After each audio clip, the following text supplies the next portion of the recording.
Dahil sa paggamit sa ninakaw ng mga credit card, natimbog ng pulisya ang grupo umano ng mga akyat bahay.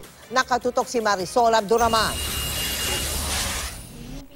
Makikita sa CCTV video ang grupong ito na namimili ng mga relo sa isang tindahan sa Green Hills, San Juan. Kinilala ang isa rito na si Elpidio Rafael alias Jojo Taruk. Ayon sa QCPD, si Rafael ang leader ng grupo ng notorious na akyat bahay na nagnanakaw sa mga bahay sa Quezon City.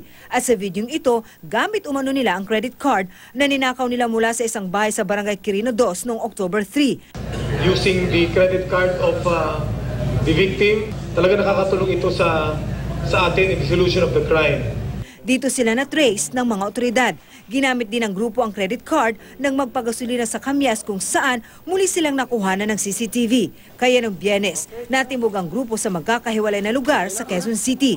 Nakuha sa kanilang mga sachet ng shabu, drug paraphernalia at iba't ibang credit card. Ang leader ng grupo na si Rafael, bukod sa kabilang sa mga most wanted drug personality ng Station 9 ng QCPD, sangkot din daw sa pagbebenta ng mga recycled shabu na kinasasangkutan ng mga tinaguriang ninja cops. Parang kagaya nung na-aresto natin na si Madam, di ba?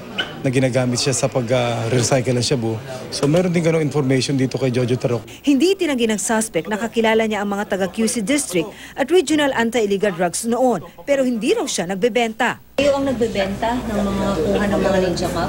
Mga nirecycle silang? Hindi po, wala po. Hindi ko po kanala yung mga ninja cup, sir. Pero nagbebenta rin po kayo ng shop? Hindi po. Ano lang po? Basta kasama ko lang po dati yung dun sa ride, yung mga polis po. Kasama mo lang sila? Opo. Pero pinagbebenta ka rin? Hindi po, hindi po. Katwiran naman ng isang nahuli, nagpagas lang siya gamit ang credit card na inalok ni Rafael. Magkano binayad din po sa 500. Magkano actually? 1,000. Modus din daw ng grupo ayon sa QCPD na ipagpalit sa shabu ang mga nakaw na credit card. Sinampahan sila ng reklamong pagnanakaw, paglabag sa Access Devices Act of 1998 at paglabag sa Comprehensive Dangerous Drugs Act. Marisol Abduraman, Nakatuto, 24 Oras.